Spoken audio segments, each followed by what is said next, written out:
vamos a tratar hoy el tema afín a como dice la Escritura, pero voy a hacer énfasis en un detalle que tiene que ver con la simplicidad del Evangelio. O sea, las cosas lindas del Evangelio, las cuales no se pueden complicar.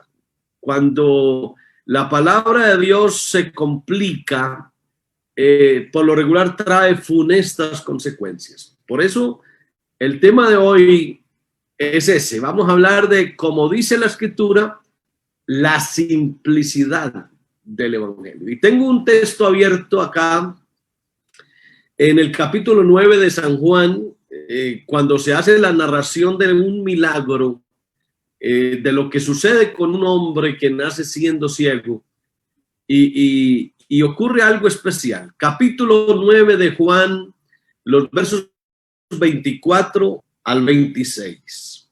Dice que a ese muchacho que había sido ciego, aquel al que el Señor le echó lodo con tierra y saliva en sus ojos, en las cuencas de sus ojos, dice que fue y se lavó y regresó viendo.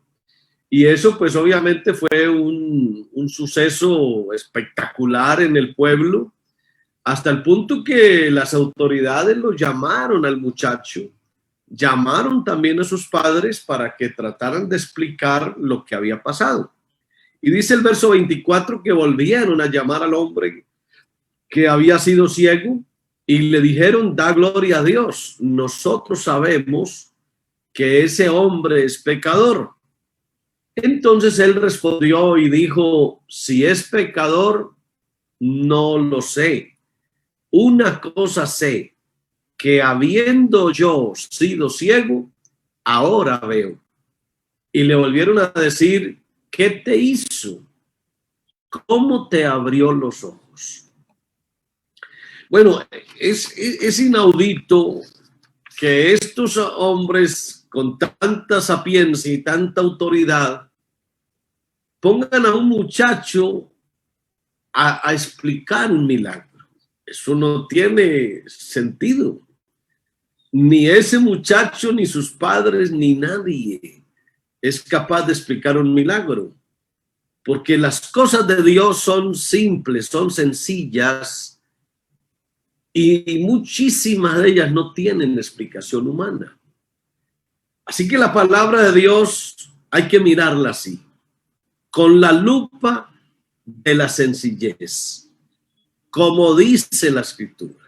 No hay que hacerle decir a la Escritura lo que ella no dice.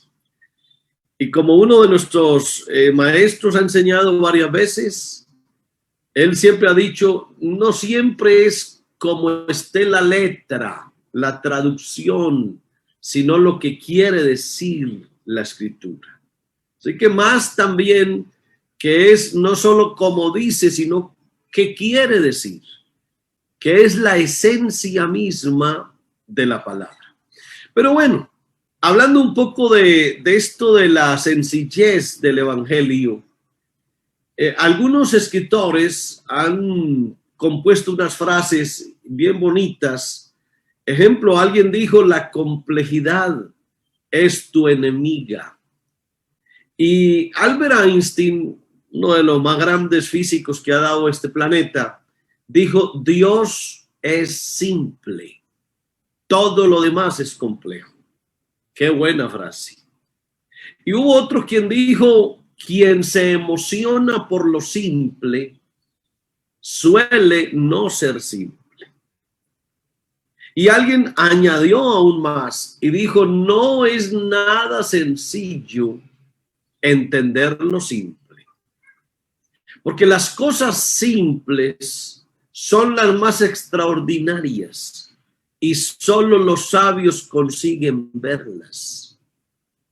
No hay nada más hermoso que ir a ver las aves, a ver la vegetación, a ver la hermosura de la creación, la simpleza de todo, pero la hermosura que hay en el fondo de ella.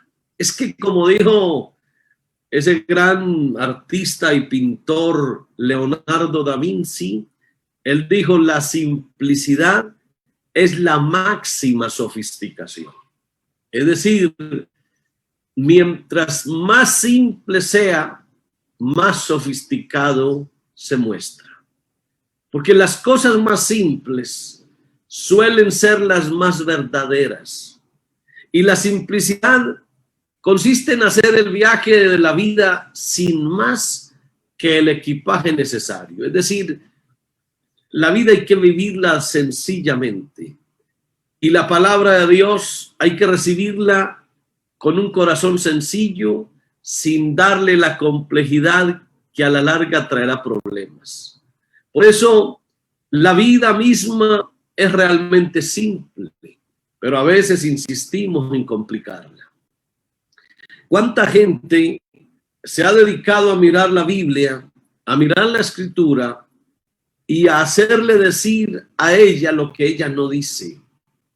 A darle interpretaciones que no están contextualizadas. Y claro, lo que traen es un problema muy grande, porque terminan enseñando cosas que no están en la mente de Dios. Entonces la palabra de Dios responde las preguntas de un niño, pero confunde la sabiduría de los sabios. Y uno de los factores más relevantes del Evangelio es la manera sencilla en la que Dios se ha comunicado con los hombres. Dios es el todo sabio y Él no pretende que los humanos alcancen una dimensión sobrenatural para entender todo a plenitud. Déjeme decirle que de todas formas hay cosas que es bueno que el hombre no las sepa. Hay cosas que Dios las deja para explicárnoslas algún día. Las cosas reveladas son para nosotros ahora, las demás Dios nos las mostrará en algún momento, pero es muy bueno que uno no lo sepa todo, porque siempre estará esa expectativa, ese deseo de saber, ese deseo de aprender. Y en estas cosas de Dios, cuando hablamos de las cosas de Dios y de la Escritura, hemos de entender que la fe es la única que nos hace entender lo que está oculto. Es allí, en ese espacio que deja el desconocimiento humano, en donde entra en acción la fe. El don que se recibe de Dios para poder tener, como dice la misma Escritura, convicción de lo que no se ve. Así que lo sencillo lo entendemos y lo explicamos, pero lo confuso lo creemos y lo predicamos. Hay cualquier cantidad de cosas que nosotros no logramos entender, sin embargo las predicamos porque Dios lo ha dicho. Ahora, hay suficientes razones para creer en Dios y eso se llama fe. Muchas cosas que están expresas en la Biblia son de difícil entendimiento. Y en estos casos a Dios hay que creerle, no siempre entenderle, porque las cosas se entienden en la mente del hombre y la mente del hombre es finita.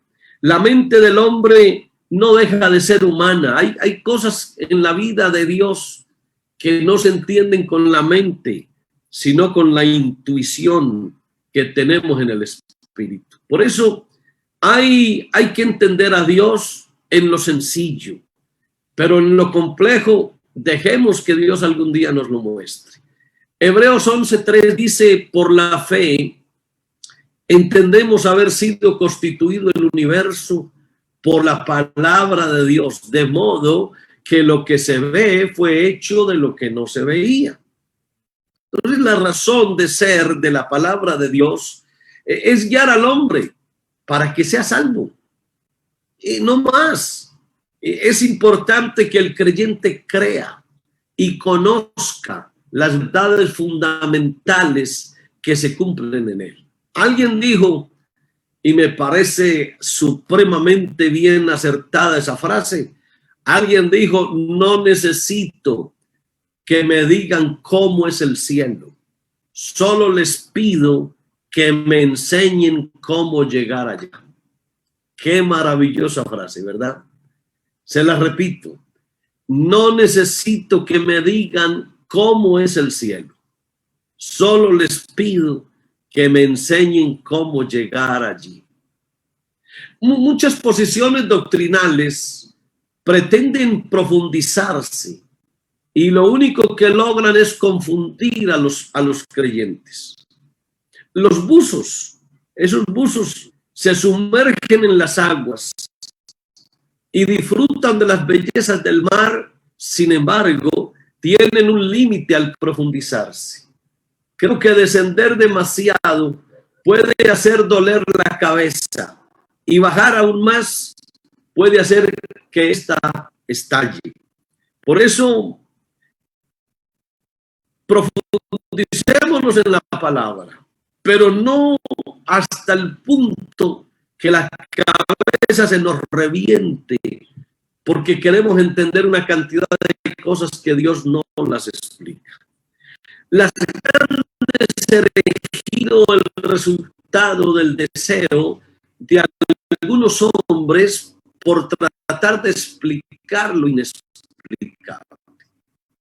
Por ejemplo, Pablo, que es el misterio de la piedad, él usó una frase clave. Dijo, indiscutiblemente. Cuando Pablo dijo, indiscutiblemente, es eso. Hay cosas de Dios que no admiten discusión. La misma encarnación de Dios, eso no tiene explicación. Eso es indiscutible. Así que ¿para qué discutir lo indiscutible? Y los que hemos estado por ahí mirando estas situaciones doctrinales, nos hemos dado cuenta cuántas lagunas se han formado en la cabeza de muchos teólogos tratando de explicar lo inexplicable, discutiendo lo indiscutible, cuando el apóstol Pablo lo dijo que eso es indiscutible. Entonces la curiosidad por lo desconocido y lo no revelado, eso ha motivado a presentar una serie de entramados doctrinales diversos que lo único que han logrado es dividir el cuerpo de Cristo y alejar a los creyentes de la hermosura de un evangelio simple y entendible, un evangelio sencillo que conduce a los creyentes al cielo. Nosotros no queremos tener en nuestros templos unas academias altísimas de teología sistemática altísima, incomprensible para los oyentes. Lo que queremos es tener iglesias, templos en donde la gente vaya al cielo. Eso es lo más importante. Porque las cosas más sublimes de Dios son inexplicables. Él mismo es inexplicable. Por eso, el apóstol Pablo le escribió a los Corintios, primera carta, capítulo 1, verso 18 en adelante, Pablo dijo, porque la palabra de la cruz es locura a los que se pierden, pero a los que se salvan, esto es a nosotros, es poder de Dios. Pues está escrito, destruiré la sabiduría de los sabios y desecharé el entendimiento de los entendidos. Y luego dijo, ¿dónde está el sabio? ¿Dónde está el escriba? ¿Dónde está el disputador de este siglo? ¿No ha enloquecido Dios la sabiduría del mundo? Y dice, pues ya que en la sabiduría de Dios el mundo no conoció a Dios mediante la sabiduría, agradó a Dios salvar a los creyentes por la locura de la predicación. Esa predicación de cosas tan sencillas parecen una locura por lo sencillas que son. Pero esa sencillez de esa predicación, aunque parezca una locura, es la que salva a los hombres. Ahora, no confundamos la locura de la predicación con una predicación loca. Son dos cosas muy distintas. Entonces, por favor, no prediques de una forma loca. No, que haya locura de la predicación, sí, por la sencillez de ella, pero no que tu predicación sea loca. Ahora, la sencillez de la cruz. Vea, Pablo mismo dijo, ahí mismo en el versículo 22, dice, porque los judíos piden señales y los griegos buscan sabiduría, pero nosotros predicamos a Cristo crucificado. Para los judíos ciertamente es tropezadero y para los gentiles locura, mas para los llamados, así judíos como griegos, Cristo es poder de Dios y sabiduría de Dios. Para los griegos eso era absurdo, la cruz era una cosa absurda, pero no lo era para Dios, porque así fue como Dios quiso salvar a los hombres. A veces pasa que queremos hacernos maestros y no es bueno que nos hagamos maestros muchos. Eso lo dijo Santiago. Santiago dijo, hermanos míos, no os hagáis maestros, muchos de vosotros. Son dones que Dios ha dado y son dones del ministerio. Y por eso tenemos en nuestra iglesia hombres versados en la palabra, hombres maduros en la doctrina, hombres con una enseñanza sana a los que Dios ha puesto. Y qué bendición son esos hombres para la iglesia. Entonces no pretendamos que todos nos volvamos maestros. Dejemos que sea Dios el que forme, el que capacite, el que haga que muchos de esos hombres tengan la formación especial para ser de bendición para la iglesia. Ahora, hay cosas difíciles. La palabra de Dios, como dije al principio, responde las preguntas de un niño, pero enloquece a los sabios. Y eso se lo dijo el apóstol Pedro a sus destinatarios de la carta cuando les dijo, hablando de Pablo, dijo, segunda de Pedro 3:16, dice, casi en todas sus epístolas, hablando en ellas de estas cosas, entre las cuales hay algunas difíciles de entender, las cuales los indoctos e inconstantes tuercen, como también las otras escrituras para su propia perdición. Así que Pablo hablaba de cosas algunas difíciles de entender, pero esas cosas difíciles de entender hay que ponerles la lupa de la sencillez. Y es muy peligroso cuando un indocto, cuando un inconstante empieza a tomar esas palabras difíciles y las convierte en un entramado doctrinal que no lo entiende nadie. Por eso no lleguemos a ese extremo. Recordemos, siempre habrá cosas secretas en la palabra de Dios. Siempre. Por eso las cosas secretas le pertenecen al Señor, pero las que han sido reveladas, esas son para nosotros. Y dijo el escritor de Deuteronomio, son para nuestros hijos, para siempre, para que cumplamos todas las palabras de esta ley. Entonces, lo que Dios nos revele, maravilloso, pero lo que Dios no lo haya revelado, no nos reventemos la cabeza tratando de buscar explicaciones humanas, inteligentes. Eso no funciona con las cosas de Dios. ¿Sabías tú que el intelecto humano no logra explicar las verdades de Dios? Las verdades de Dios solo se entienden por revelación de Dios directa y vienen al espíritu del hombre por revelación. Las verdades de Dios no se descubren a través de la intelectualidad humana.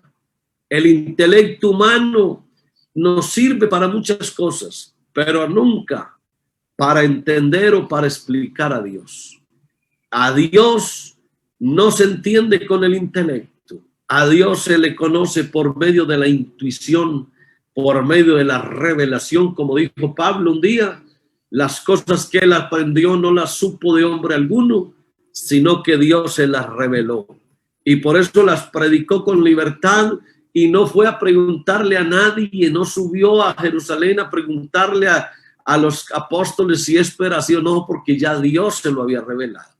Así que hay que tener en cuenta eso. Y es importante, hoy que me están escuchando tantos pastores y que me están escuchando maestros de escuela dominical y que me están escuchando maestros del Instituto Bíblico, no es bueno pensar más de lo que está escrito. No nos acostumbremos a decir lo que la Biblia no dice. No lo digas. Primera a los Corintios capítulo 4 verso 6 dice: hermanos, esto lo he presentado como ejemplo en mí y en Apolos por amor de vosotros, para que nosotros aprendáis a no pensar más de lo que está escrito, no sea que por causa de uno os envanezcáis unos contra otros. Es que las añadiduras por lo regular traen problemas. No es bueno añadirle a la palabra, tampoco quitarle. Es como dice la Escritura. Por eso el Señor así lo pronunció: el que cree en mí, como dice la Escritura. Entonces no le añadamos más a la palabra. No le hagamos decir a la palabra lo que ella no dice. No le quitemos lo que diga. Presentémosla tal cual. Por eso el escritor de Apocalipsis, al terminar su escrito, dijo, y quedó registrado en el capítulo 22, versos 18 y 19 de Apocalipsis, él dijo: yo testifico a todo aquel que oye las palabras de la profecía de este libro.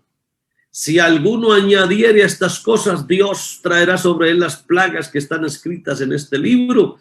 Y si alguno quitare de las palabras del libro de esta profecía, entonces Dios quitará su parte del libro de la vida y de la santa ciudad y de las cosas que están escritas en este libro. Así que ni le pongas ni le quites. La palabra de Dios debe enseñarse tal como Dios la ha dejado. Ahora, no te revientes la cabeza buscando o preguntando cosas que Dios no quiere mostrarnos. ¿Para qué? Hay conocimientos que son vedados para nosotros. Me acuerdo en este instante de lo que pasó y quedó narrado en el capítulo 1 de los Hechos, verso 6, cuando dice la Biblia que los que se habían reunido le preguntaron y le dijeron: Señor, ¿restaurarás el reino a Israel en este tiempo? Y él les dijo: no os toca a vosotros saber los tiempos o las sazones que el Padre puso en su sola potestad. Y luego los llevó a donde tienen que estar. Recibiréis poder cuando haya venido sobre vosotros el Espíritu Santo, y me seréis testigos en Jerusalén, en Judea, en Samaria y hasta lo último de la tierra. Es decir, ellos preguntaron sobre un tema político tal vez, o un tema escatológico quizá, pero el Señor no les respondió esa pregunta. A ustedes no les corresponde saber de eso ahora, no pregunten de eso. Más bien, ocúpense en lo que les toca, es llenarse del Espíritu Santo. Ustedes lo que necesitan ahora no es saber una cantidad de cosas teológicas. Ustedes lo que necesitan ahora es llenarse del Espíritu Santo. Nosotros ahora conocemos en parte. Vamos progresando. ¿Sabe que el apóstol Pedro dijo que hay que crecer en la gracia y en el conocimiento? Entonces sí vamos creciendo, eso no tiene discusión. Y cada vez oye uno algo nuevo, algo que contrasta con muchas mentiras que se dijeron hace tiempo. En este instante nosotros todos los días aprendemos algo que es coherente con la palabra, así que sí vamos creciendo en el conocimiento. Pero igual nos vamos a morir algún día, la iglesia va a ser arrebatada algún día, y nos iremos a la eternidad con muchas dudas. Pero no hay problema.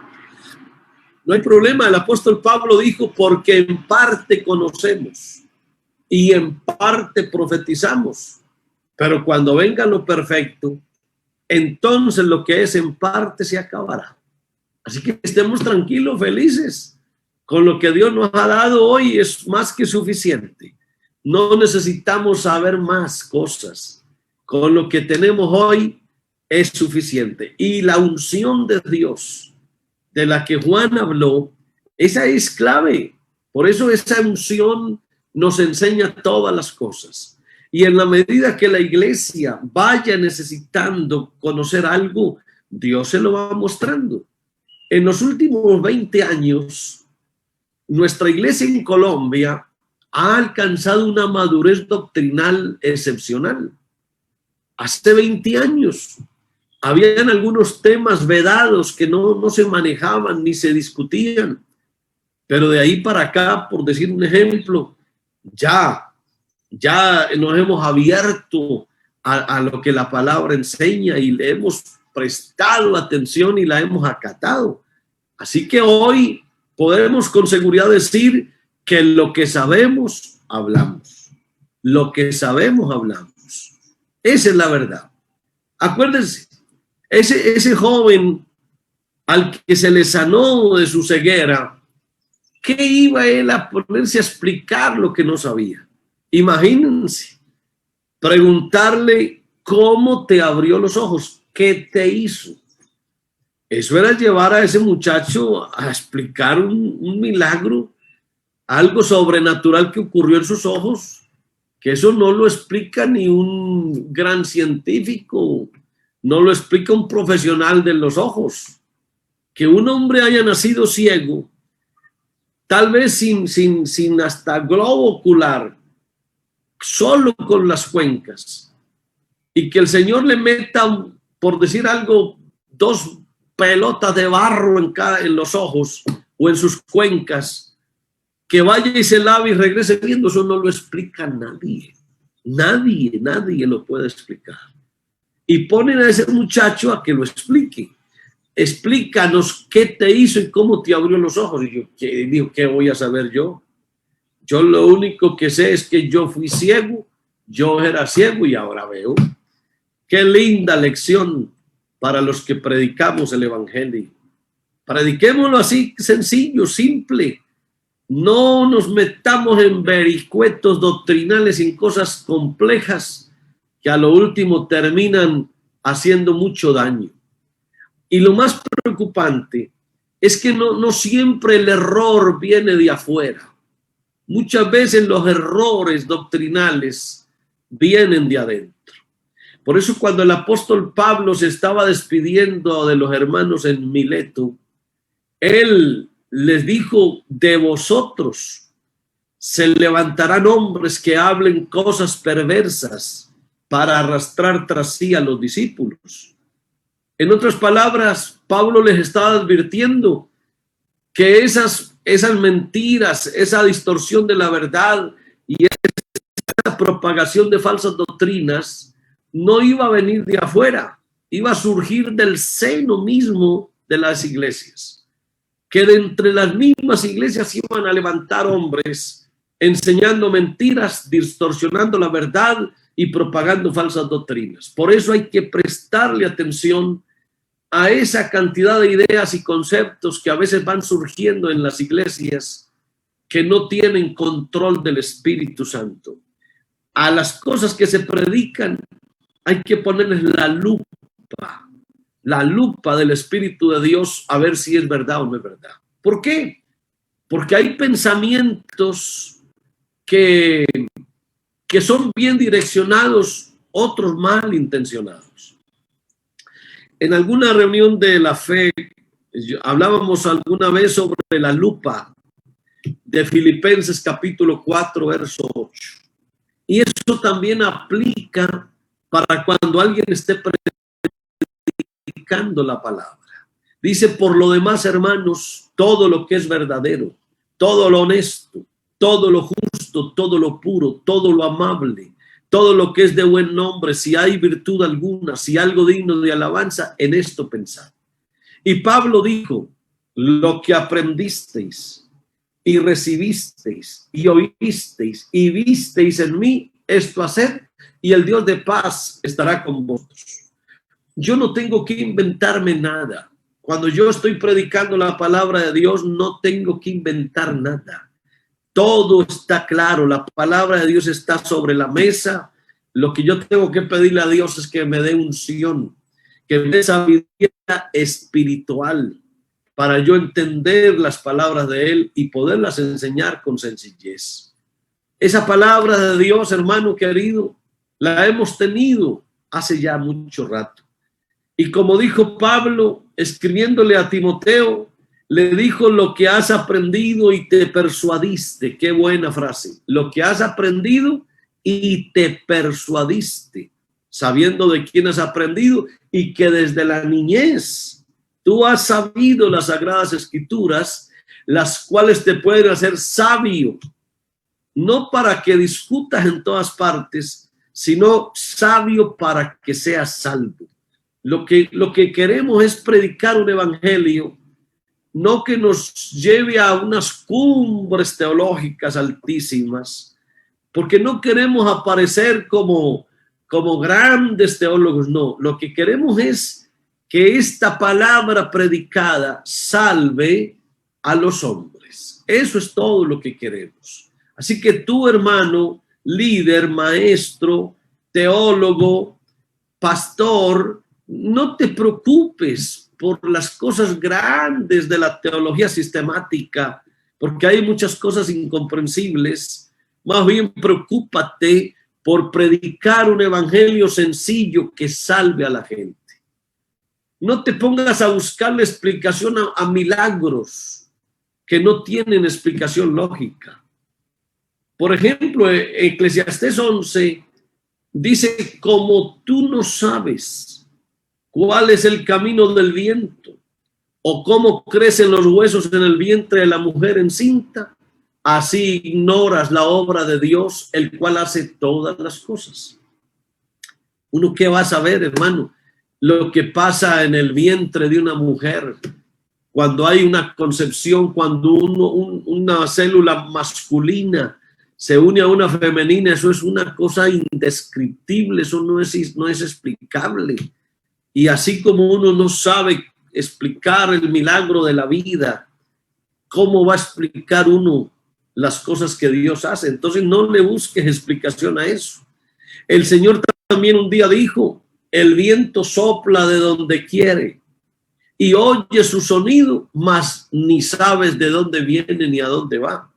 Uno ve, hermano, los truenos, los relámpagos, uno ve los huracanes, el viento, y uno no tiene ni la más mínima idea, pero eso hace parte de las cosas lindas que Dios ha hecho. No hay que explicar tantas cosas